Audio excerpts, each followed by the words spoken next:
The following troubleshooting steps will help keep your poly strapping machine running smoothly.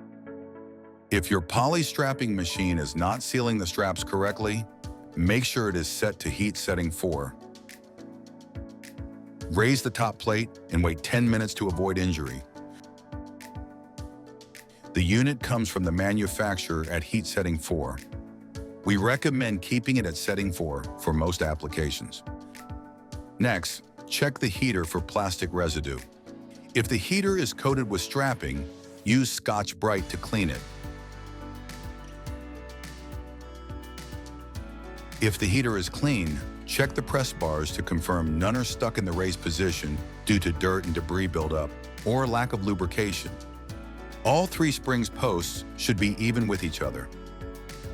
If a press bar is stuck, do not force it back down. Remove the press bar by unhooking the center spring and slide the LS1 plate back, then pull straight up on the press bar. Inspect the bearing on the bottom of the press bar.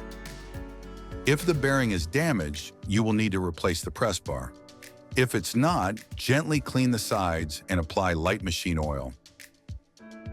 Reinstall the press bar by setting it back in its position. It should slide with minimal effort. If it doesn't, remove and clean the front and rear bars by repeating the same steps.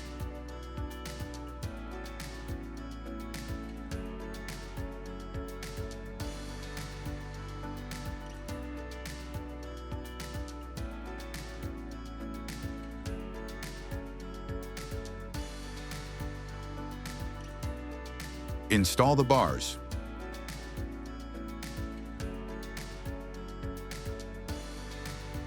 Then attach the springs.